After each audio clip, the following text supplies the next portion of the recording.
It's the middle of September. Fall is here with a few September releases so far. As summer recently comes to a close, I am really excited to give you my picks for my top 5 favorite movies of summer 2025. So my thoughts on this summer overall, I thought it was a good summer. The first half of the summer was decent, hoping things would pick up. I would say things started to pick up like late June or early July. Once we got more great movies, I'm like, okay, now we're getting there. Granted, there were a few movies financially that did underperform below expectations, and some movies I wanted to love, but I didn't. I'd still think we got some great movies this summer that were definitely worth my time and my money. And first thing to get out of the way, this list is entirely my opinion. These were the movies I loved the most that stood out to me more. If you had a different opinion on these movies, that's totally fine. To which I can't wait to hear your picks for your favorite movies of summer 2025 in the comments below. Do you have a top 5, top 10? What's your number 1 pick? Let me know in the comments below. And before we get into the top 5 list, I have 8 honorable mentions. I'll go through those quickly right now.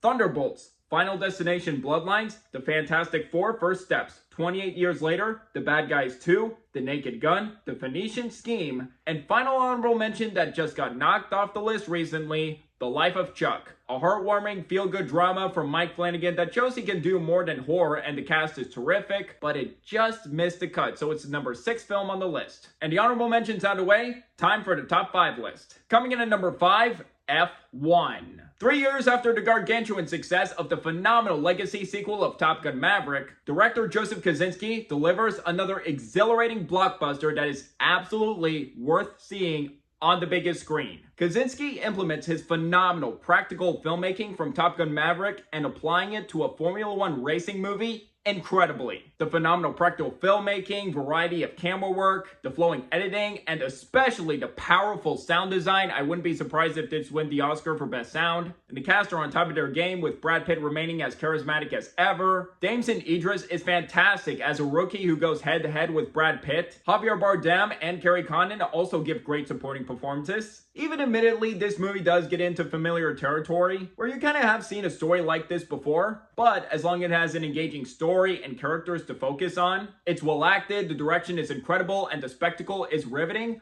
I don't see that as a huge flaw in my eyes. This was one of the most entertaining movies I have seen this summer. I can't wait for it to come out on Blu-ray, and F1 is awesome. At the number 4 spot is Superman. For this being the true beginning of the DC universe, James Gunn knocked it out of the park. This was a funny, exciting, and heartfelt Superman movie that just felt optimistic, like this is the Superman movie we truly needed, and reminds us why we love the character so much. David Cornsweet does an absolutely fantastic job as Clark Kent / Superman, and now my second favorite Superman behind Christopher Reeve. He just embodies everything about the Superman, from the look, strength, optimism. He nails it. Rachel Brosnahan does an excellent job as Lois Lane, and I love the chemistry between Cornsweet and Brosnahan. And Nicholas Hoult is incredible as Lex Luthor, and now my favorite portrayal of Lex Luthor in film. This is just the most hateful, vindictive, egotistical Lex Luthor I have seen on film, and Holt just goes for it in this movie, and I thought he did amazing.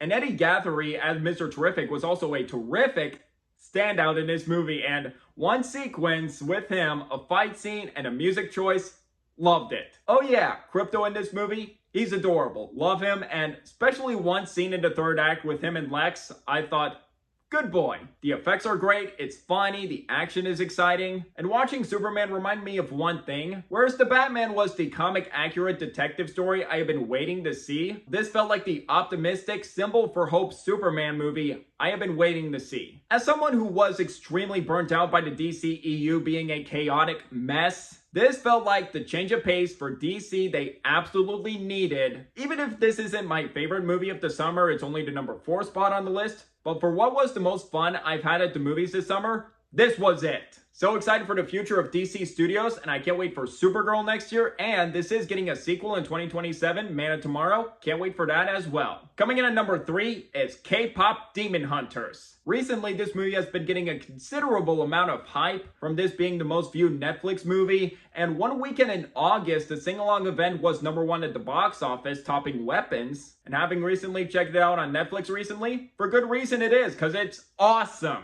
It's visually gorgeous with its distinguished combination of CGI and 2D anime and utilizing its aesthetic to full effect with facial expressions, fight choreography, and musical numbers. The main trio are all likable and endearing to watch, especially Rumi, who is a very sympathetic protagonist, with an engaging conflict involving her deepest secret. Along with her and a member of a boy band made for a compelling story that elevated this movie. The action is amazing with great fluidity. The soundtrack has so many catchy bangers from Golden, Soda Pop, and just so many that are stuck in my head. Now, this hasn't been the best year for animation so far. It was kind of weak. And depending on how Zootopia 2 goes this November, if it'll be greatest to first or just okay. But from what I'm hearing, if this is the frontrunner and wins the Oscar for Best Animated Film, I'll be very happy about it. Knowing with the hype surrounding this movie and people loving it, and plus the Academy branching out with animation, rewarding movies such as Guillermo del Toro's Pinocchio, a stop-motion film, The Boy and the Heron anime, and Flow. Knowing they're appreciating the art form of animation and not just rewarding Disney and Pixar, which I haven't had a problem with Disney and Pixar winning that category if that film truly deserves it. But if this does win the Oscar for Best Animated Film, that would be an awesome win in my book. Everything you've been hearing about K-pop Demon Hunters, it's true. And if you haven't seen this movie yet, go to your Netflix account and watch it immediately. And now at the top 2. Number 2,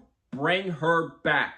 Following up on their haunting directorial debut Talk to Me, my pick for the best horror movie of 2023, Danny and Michael Filippo, aka Raka Raka on YouTube, returned to direct another A24 horror movie, and Bring Her Back is dark, bleak, unsettling, and disturbing. While I would say Talk to Me is a better film and one I would rewatch more, Bring Her Back is no doubt an excellent follow-up. Danny and Michael Filippo continue to demonstrate why they're some of the most exciting and talented horror filmmakers working today. But with their dark style and fearless commitment to dark storytelling, this movie is just unnerving from the haunting atmosphere, building of tension, and unpredictable story where I had no idea where this movie was going. And another thing that elevates this movie is the great cast from the performances all around. Our two main characters, Andy and Piper, both played by Billy Barrett and Sora Wong, are fantastic in this movie. Really sympathetic main characters you can get behind from the beginning of this movie and what they're experiencing at their new foster house. And I can't wait to see what movies they both do next. They have bright futures. And Jonah Red Phillips is a terrific standout in this movie. And for a child actor to do so much with just his facial expressions, no dialogue, and to be terrifying,